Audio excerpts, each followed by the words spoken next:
My name is Kara Walsh. I'm 31 years old, and for most of my life, I've been the person my family leaned on without ever asking how much weight I could actually carry. The toothpaste foam was still in my mouth when I read the message again. I'm quitting my job. You'll support us while I find myself. No question mark, no hesitation, no request, just certainty. I stared at my phone, standing barefoot in my apartment bathroom, fluorescent light buzzing overhead. The mirror reflected a woman who looked composed, brown eyes, hair pulled into a low bun, sleep lines creased into my cheek like quiet evidence of nights spent worrying. I looked like someone reliable, someone safe, someone they could assume would say yes. I rinsed my mouth, wiped my lips, and typed back with hands that didn't shake. Not my problem.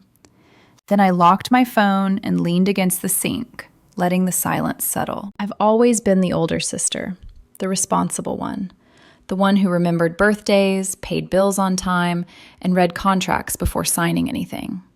If you asked my parents, they'd say I was good with money. If you asked my younger sister Brooke, she'd say I was uptight. If you asked me, I'd tell you I was tired. Brooke has always been the golden child. Same house, same parents, completely different rules. Growing up, I mowed lawns for pocket money while she got spontaneous shopping trips for being creative. In college, I worked at the campus bookstore to afford textbooks. Brooke got a brand new MacBook because design students need good tools. That pattern never stopped. It just grew more expensive. I work in supply chain management for Morrison Logistics. It's not glamorous. I track shipments, optimize routes, solve problems that have real numbers and real consequences. I like systems that work when you respect them. I like accountability. My family prefers feelings. By the time I finished my coffee, my phone was vibrating again. Messages stacked on top of each other. Mom, call me, now. Brooke, are you serious? Dad, what's going on with you? And then, because nothing says family unity like outside commentary, Brooke's boyfriend, Tyler. Not cool, Kara. I didn't respond. My laptop sat open on the kitchen table. The glow of an email I'd been rereading for 3 weeks reflected in the dark screen. Morrison Logistics, European Expansion Program. 12 months in Dublin, housing stipend, significant raise. I'd been paralyzed by something I couldn't name at first. Obligation, guilt, fear of what would happen if I stopped being useful. I scrolled to the bottom of the email. We look forward to your decision. I clicked accept. Start date, Monday. Flight booked, apartment arranged. It felt like finally putting something down that I'd been carrying so long I'd forgotten it was heavy. 8 minutes later, my mother sent the message she'd been saving. Banned from Thanksgiving until you sign Brooke's $100,000 loan. All caps. No apology, no explanation. I laughed. A small, private sound that surprised me with how much relief it carried. That text told me everything I needed to know. This wasn't about family. It was about leverage. The loan wasn't new. Brooke's wellness studio, a concept that had evolved from photography to yoga to holistic healing, depending on the week, had been floating around for months. The money request was just the latest form of an old habit, turning my bank account into a safety net for her impulses. The trap hadn't sprung overnight. It started small, innocent, the way quicksand always does. Just put it on your card. We'll settle up later. First, it was the family phone plan. Temporary, Mom said. 1 year became 5. Then streaming services, because I was organized. Then car insurance, just until Brooke figures things out. I told myself it was fine. I could afford it. Peace was worth something. Temporary help became permanent dependence. After college, I stayed home 2 extra years when Dad's construction hours were cut. I paid half the mortgage. When I finally moved out, my name stayed on the utilities because autopay was already set up. We'll switch it next month. Next month never came. I kept a list on my phone, dates, amounts, confirmation numbers. It looked like any normal notes app. In reality, it was evidence. proof of how boundaries disappear when you're afraid of conflict. Meanwhile, Brooke tried things. A photography course she never finished, a yoga certification that lasted 3 months, a catering idea that turned into a bakery concept that depended on Mercury not being in retrograde. Every time, there was a reason I should help. Every time, there was a promise it would be different. And now she'd quit her job without asking me, already counting my money before I'd agreed. The phone rang again. I didn't answer. I opened my banking app and stared at the numbers that represented years of restraint, dreams deferred, safety I'd built quietly while everyone else assumed I'd always be there to fix things. I wasn't angry. I was done. And for the first time in my adult life, I was about to find out what happened when I stopped paying for other people's choices. I used to believe the financial entanglement happened because I wasn't firm enough, that if I'd said no earlier, just once, clearly, things wouldn't have gone this far. But that's not how it worked. It didn't start with 6 figures or ultimatums. It started with convenience. With my family discovering that when money passed through me, problems seemed to disappear. And once that pattern settled in, it became easier for them to assume my resources were communal property, something they could draw from without asking, like electricity or running water. The first time I really noticed it, was when I changed my phone. I was 24, standing in a Verizon store, upgrading to a plan that fit my new job. The salesperson looked up from the screen and said, "You have 4 active lines." 4. I only used 1. Mom had added herself and Brooke years earlier, temporarily. Somewhere along the way, Dad's line joined too. I paid automatically every month, barely glancing at the total, because it felt petty to question family over a bill. "It's just small things, Kara," Mom would say. "Family helps family." That phrase became the key that unlocked every boundary I tried to build. Streaming services came next. Netflix, Hulu, Spotify. Each one added with the same reasoning. You already have an account. I remember standing in my kitchen one night, changing passwords because I wanted to watch something after a long shift, only to get a call from Brooke 5 minutes later. "Did you kick me off Netflix?" she asked, annoyed. "I was just updating the account," I said. She laughed. "Don't be so transactional. It's weird." Transactional, as if I was the one making it about money, when I was the only one paying. Then came the car insurance. Brooke's Honda Civic, dented and held together by optimism, suddenly needed coverage. She'd borrowed my car once during a snowstorm, so somehow that made me responsible. "Just until she finds something better," Mom promised. 3 years passed. I paid the higher premium without complaint, because arguing felt heavier than the money leaving my account.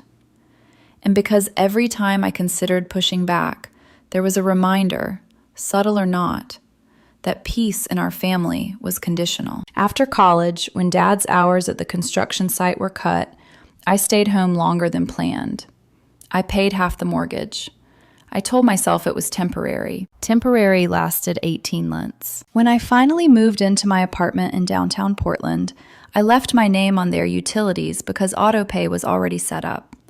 "We'll switch it next month," Mom said. Next month got postponed by birthdays, by my aunt's surgery, by the vague busyness that always came up when it was time to make things official. I started keeping a list then, not because I wanted to hold it over them, but because part of me needed proof that I wasn't imagining things, that I wasn't cruel or selfish for feeling drained. Dates, amounts, notes like, "Mom said she'd Venmo next week," followed by nothing. Meanwhile, Brooke chased identities the way some people chase clearance racks. Each new version of herself came with a price tag and an expectation that I'd help bridge the gap between enthusiasm and reality. The photography equipment was first, $600. She promised to pay me back once she booked clients. Then the food truck idea, $1,200 when it pivoted to catering, $2,000 more when catering became a bakery concept she'd pursue once the timing aligned. Timing never aligned. Every abandoned plan was followed by a reset. Another declaration that this one was different, that she'd finally found herself. She called money energy. I called it rent. Whenever I hesitated, Mom would step in. Not aggressively, gently, like she was doing me a favor by reminding me who I was supposed to be. "You're good with this stuff, Kara," she'd say. "You've always been mature." Mature was another word for responsible. Responsible was another word for available. The requests evolved. They came wrapped in efficiency now. We thought it would be easier if one person handled all the payments. Mom texted me a photo of the gas bill once. My name circled in blue pen like evidence of destiny. "You're so organized. We'll get you back next time." Next time never came. But the bills did, month after month, quiet reminders that my credit and my calm were the glue holding everything together. The first time I heard $100,000, it wasn't in a text. It was printed neatly inside a manila folder. Mom slid it across the kitchen table one Sunday, like she was handing me a college brochure. Dad sat beside her, silent, hands folded. Brooke hovered, excitement vibrating off her. "It's her wellness studio," Mom said, voice careful, hopeful. "There's a full plan." Inside were lease agreements for a space in the Pearl District, equipment catalogs, cash flow projections that looked more like wishes than math. "She just needs a co-signer," Dad added, still not meeting my eyes, "to unlock better terms." Co-signer. I stared at the numbers, my stomach tightening. "That makes me legally responsible," I said. Brooke twirled her auburn hair around her finger, a habit she'd never grown out of. "It's not that deep, Kara. You worry about everything." "6 figures is that deep," I said quietly. Mom's tone shifted then. Steel wrapped in velvet. "It's an investment in family." I thought about my own investments. The laptop I bought myself after months of saving.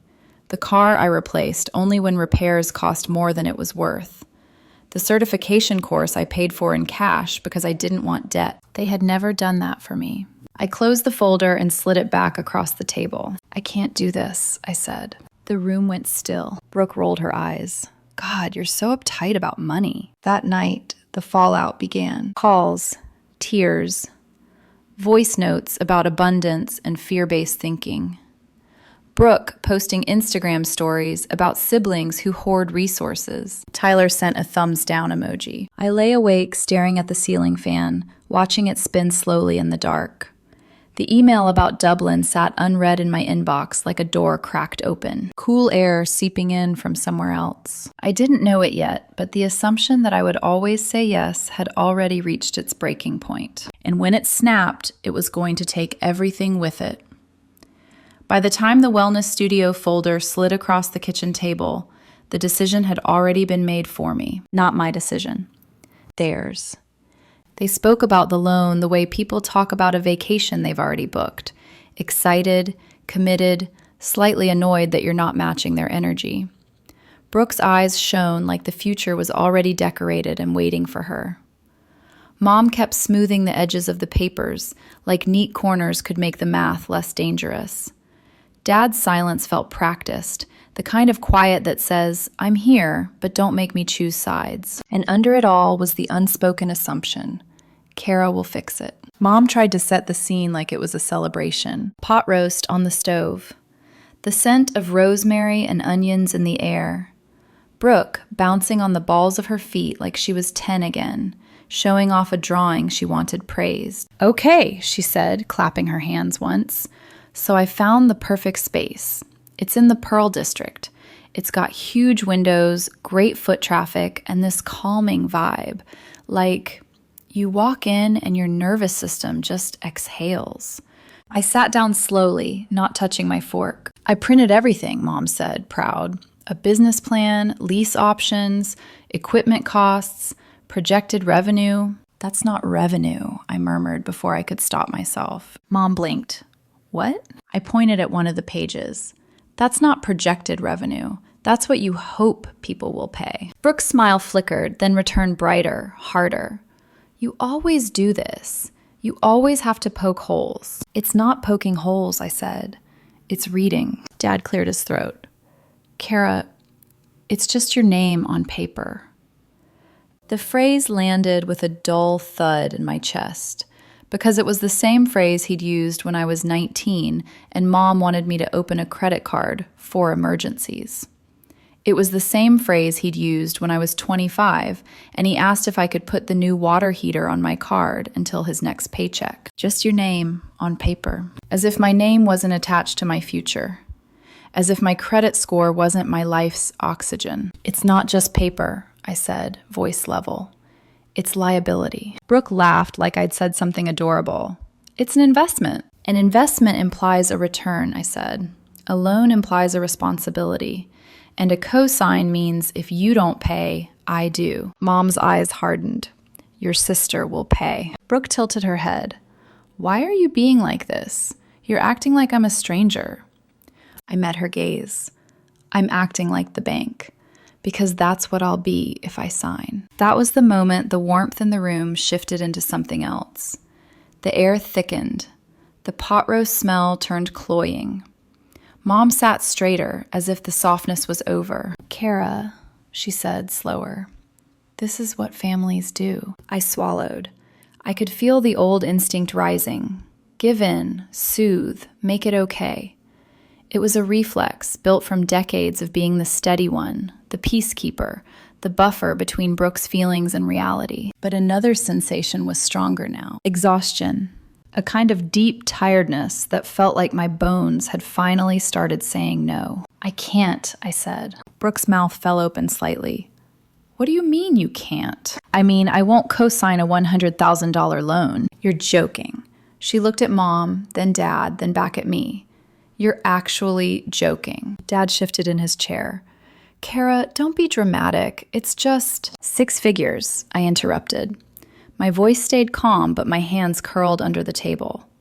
It's not dramatic to understand what that means. Brooke's face went tight.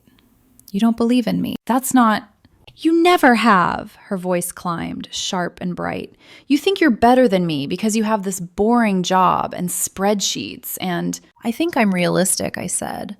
And I think it's reckless to ask me to risk my entire future for a plan you haven't proven. Mom's voice turned dangerous. So you're saying your sister isn't worth it? I stared at her.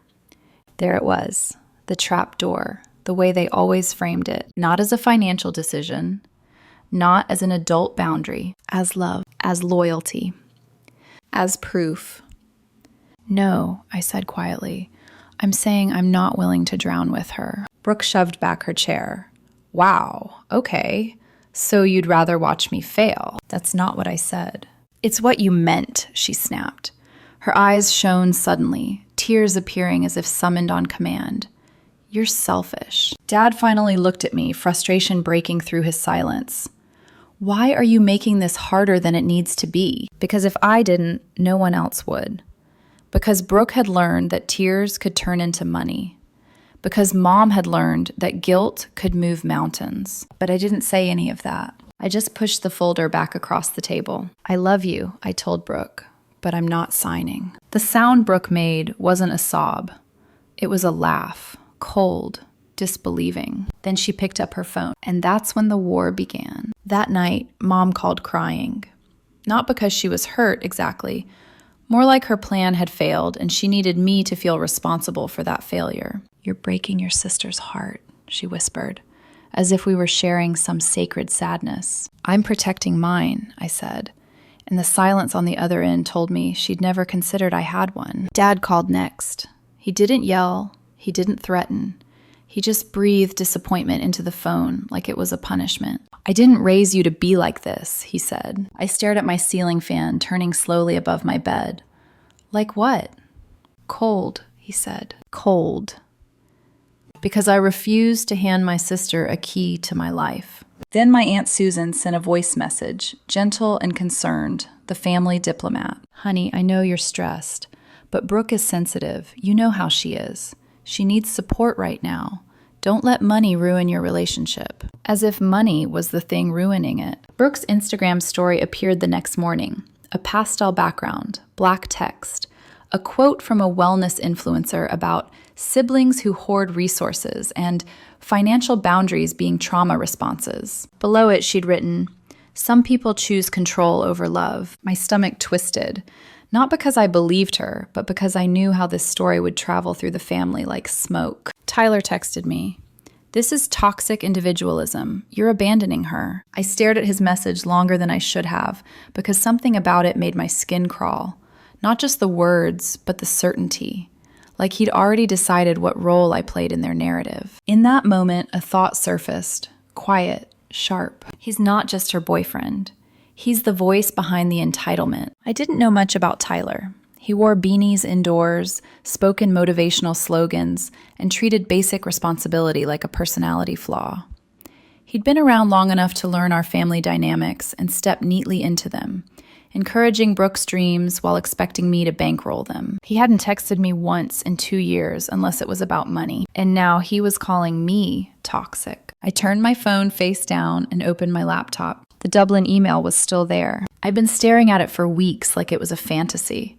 Like I didn't deserve a life that wasn't built around damage control. I scrolled slowly, rereading the offer.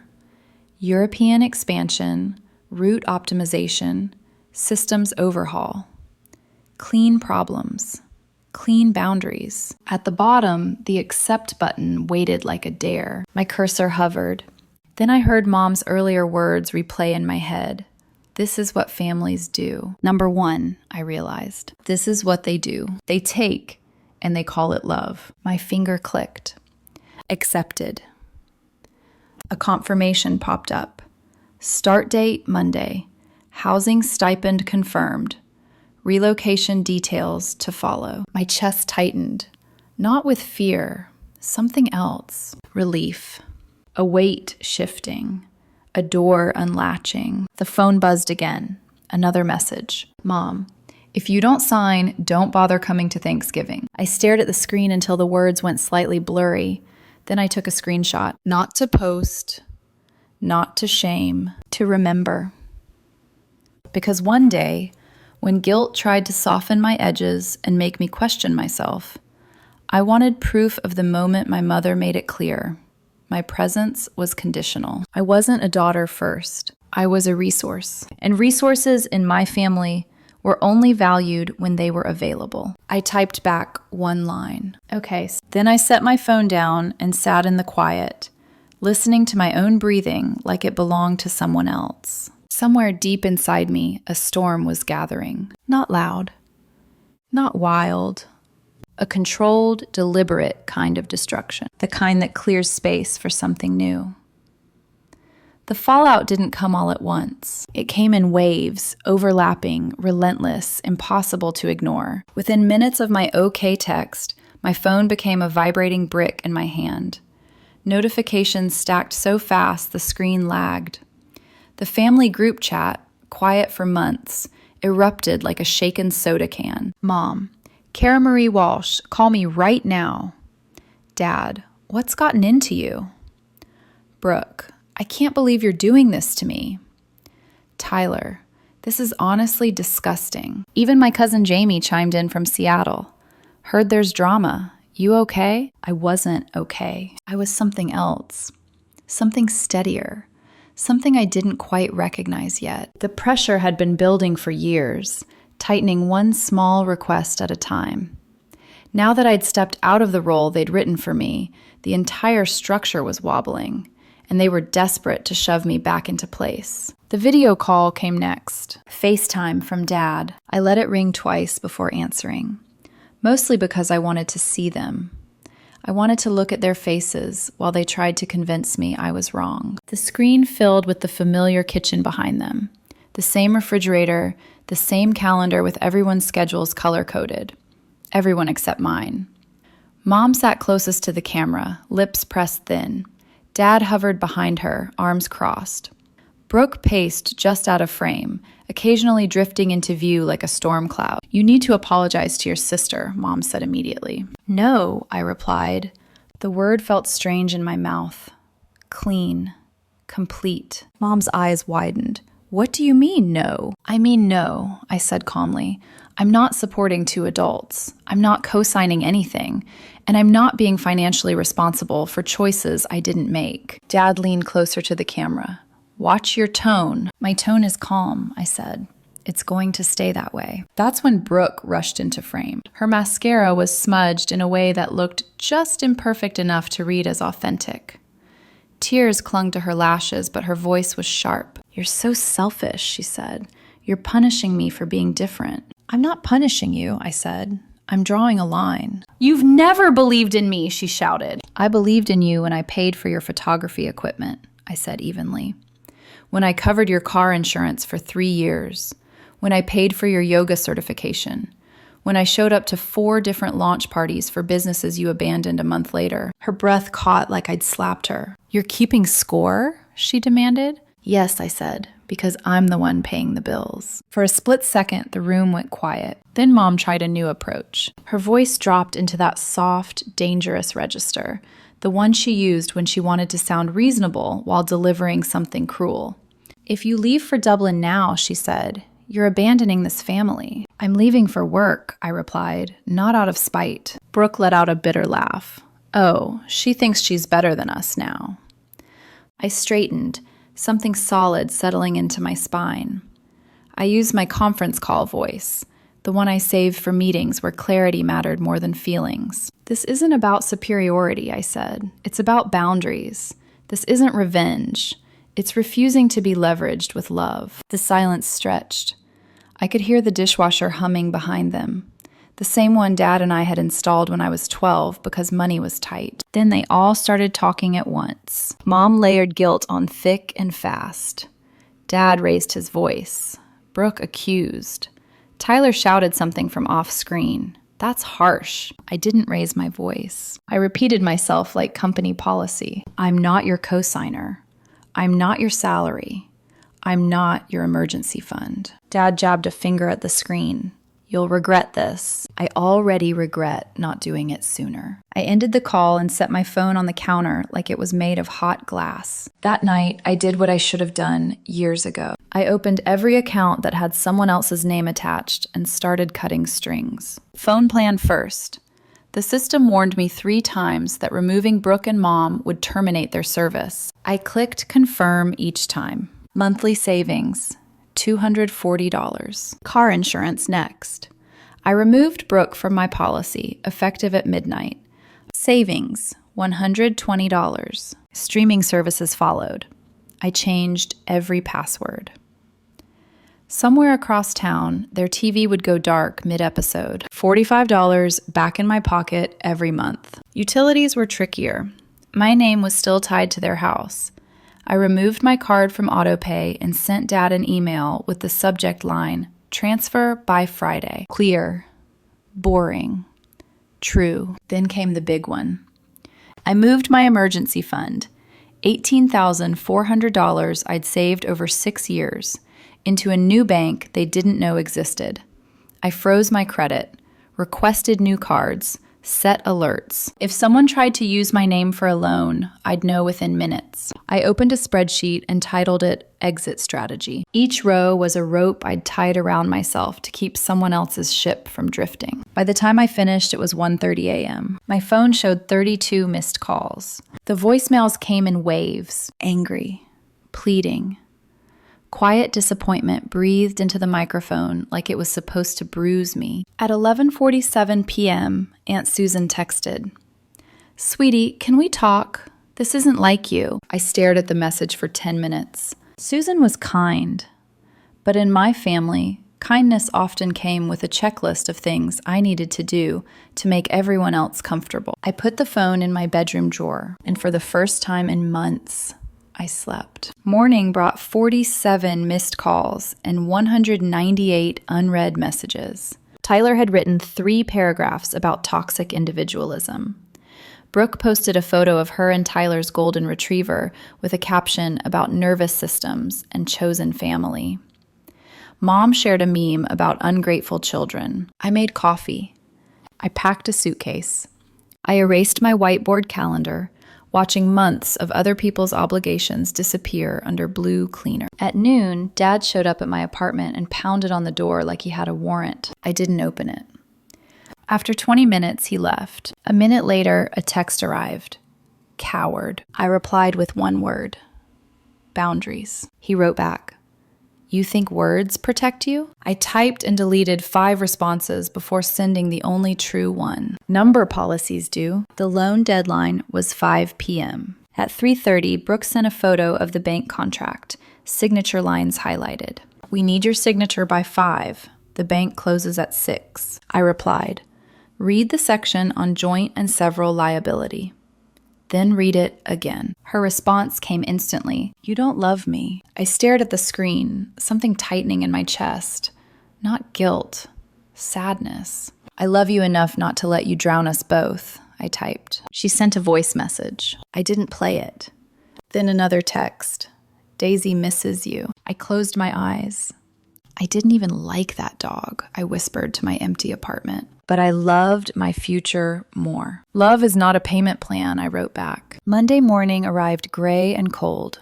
Portland drizzle streaking the windows like the city itself was exhaling. My phone had gone quiet overnight. Either they'd given up or moved the war somewhere I wasn't. Both felt like victory. I locked my door behind me, suitcase rolling over concrete, and headed toward the train, toward the only place they couldn't reach me through my wallet.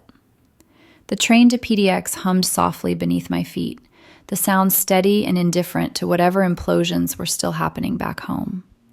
I sat by the window with my suitcase tucked against my shin, watching familiar neighborhoods slide past like pages I didn't need to reread. Southeast Portland, the industrial strip.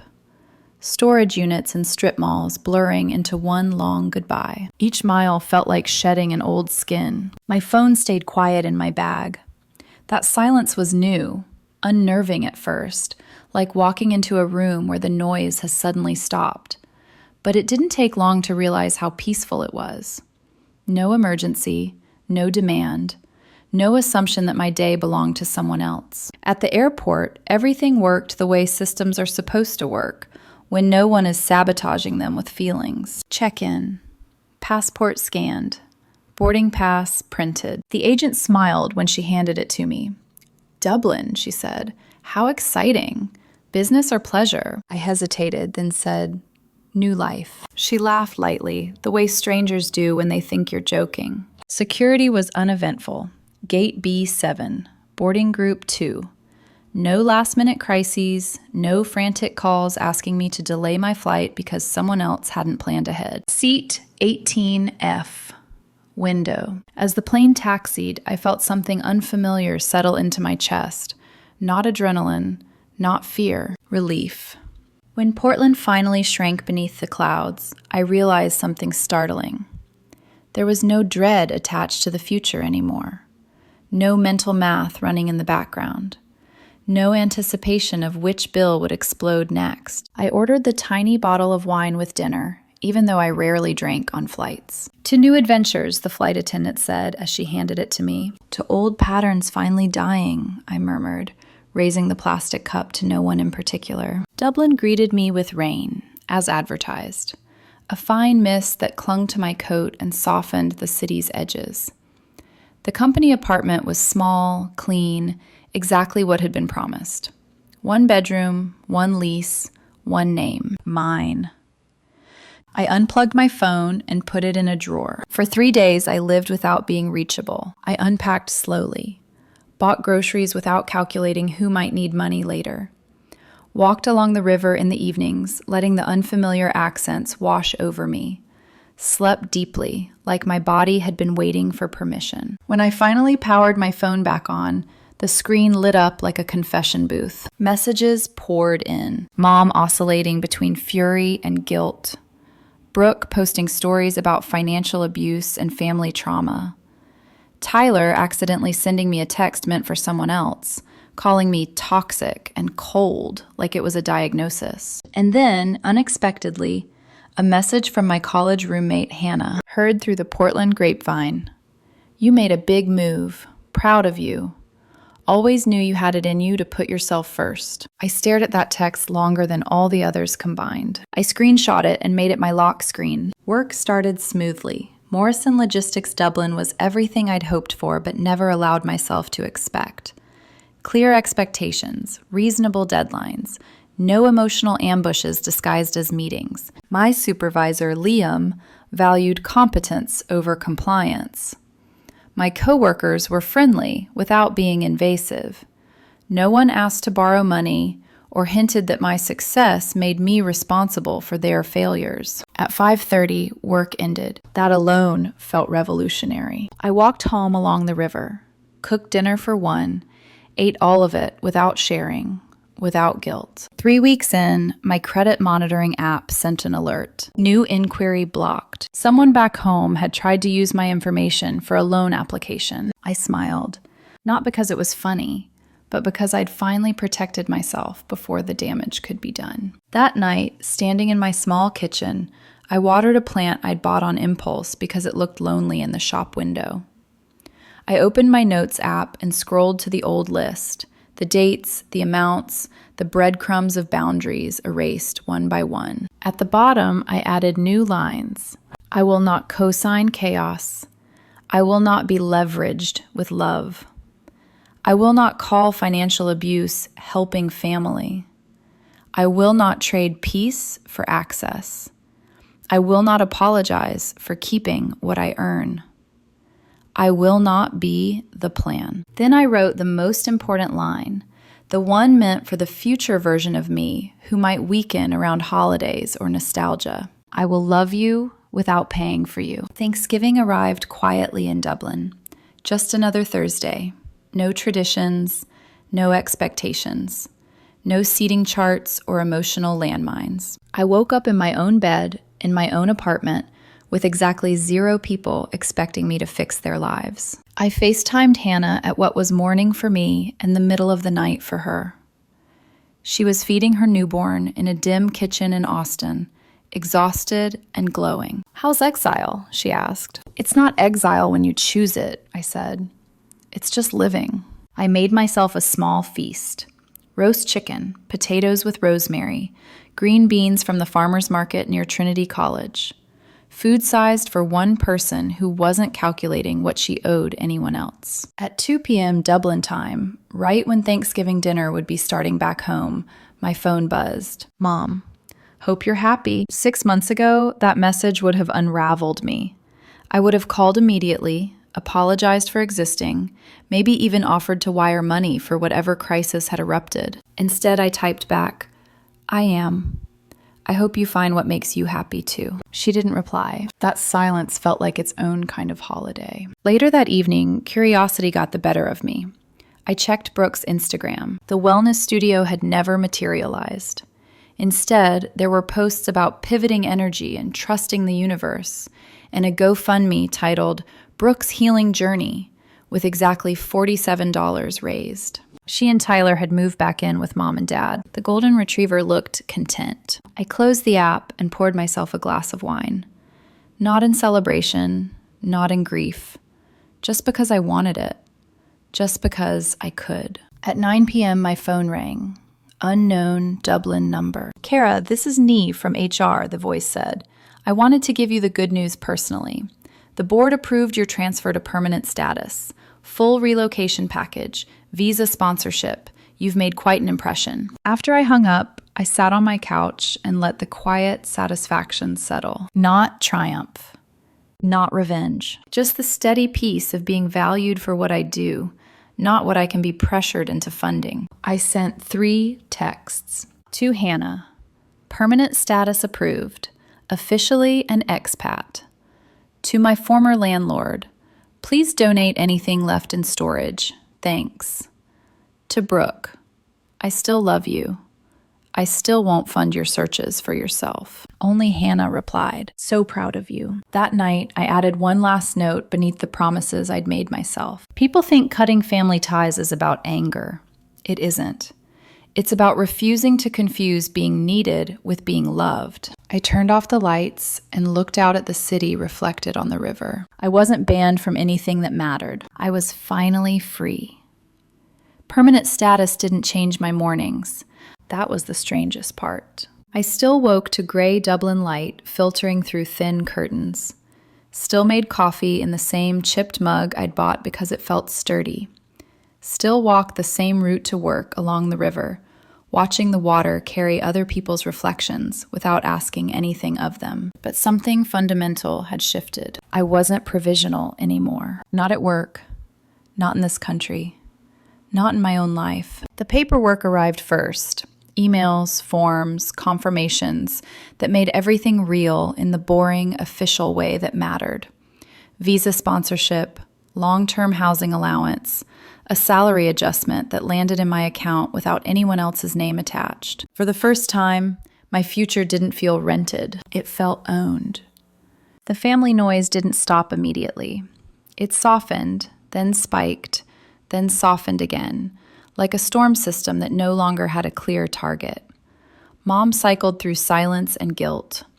Brooke's online posts grew more abstract, less accusatory, as if she were trying on new narratives to see which one stuck. Tyler remained predictably loud. One night, a message slipped through from him, clearly meant for someone else, forwarded in anger or carelessness. She thinks she's so independent now. Watch when life hits her. I stared at the words without feeling the familiar pinch in my chest. Life had already hit me, repeatedly. And I was still standing. Work settled into rhythm. I led projects instead of supporting them. People asked for my input because it mattered, not because they needed something fixed. When I left at the end of the day, my tasks stayed at work. No emotional invoices followed me home. On Saturdays, I joined a hiking group that met outside the city. Strangers who became acquaintances. Acquaintances who became something like friends. No one asked about my family unless I brought them up. No one assumed access. On Tuesday evenings, I took Irish language classes. I liked the way learning a new language made me feel incompetent in a safe way.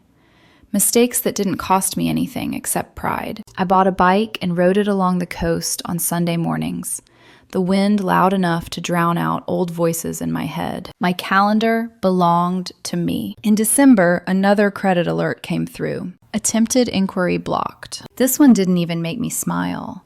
It made me feel tired, in the way you feel when a lesson refuses to be learned by the people who need it most. I didn't respond, didn't ask questions, didn't reach out. I'd already done the work. The holidays passed quietly. No dramatic reconciliation, no tearful apologies, just distance, settling into place like furniture that had finally been arranged honestly. One evening in January, I received a message from Mom that wasn't angry or manipulative. It was short. Your father's blood pressure is high. We're managing. I read it twice, waiting for the hook. It never came. I hope he's okay, I replied. He was. That was the entire exchange. And somehow, that was progress. In February, I ran into Hannah in London during a work trip. She was there for a conference, jet-lagged and smiling, baby photos ready to show anyone who paused too long. Over dinner, she looked at me across the table and said, "You seem lighter." I considered that. "I think I finally stopped mistaking tension for connection," I said. She raised her glass. To clarity. In March, Brooke texted me for the first time without accusation. The studio didn't work out. I waited before replying. Not to punish her, but to make sure I was answering from steadiness, not reflex. "I'm sorry it didn't," I wrote. "I hope you're okay." She typed for a long time. Then, "We're moving back in with Mom and Dad for a while." I didn't offer money. I didn't offer solutions. Just, "I hope you find something that fits you." She sent a heart. It was small, imperfect, but it was something. By spring, my life had narrowed in the best possible way. Fewer obligations, fewer explanations, more space. On the anniversary of my move, I took a day off work and walked along the river longer than usual. I stopped at a cafe, ordered something indulgent, and sat alone without my phone. No one needed me. And for the first time, that didn't feel like rejection. It felt like freedom. That night, I opened my notes app and scrolled past the old lists, the promises, the lines I'd written to myself when I was afraid I might forget. I added one final entry. I am not hard to love. I was just taught to earn it. I closed the app and turned off the light. My name is Cara Walsh. I'm 31 years old. I live in Dublin, Ireland. I earn my own money. I spend it on my own choices. I love my family without financing their lives. This isn't a tragic ending. It's a beginning that finally belongs to me. Tomorrow, I'll wake up and go to work where my skills are valued, not my willingness to sacrifice. I'll come home to an apartment where no one can reach me with their expectations disguised as love. I wasn't banned from anything that mattered. I stepped out of a role that was never mine to play. And in doing so, I built a life that costs only me and is worth every cent.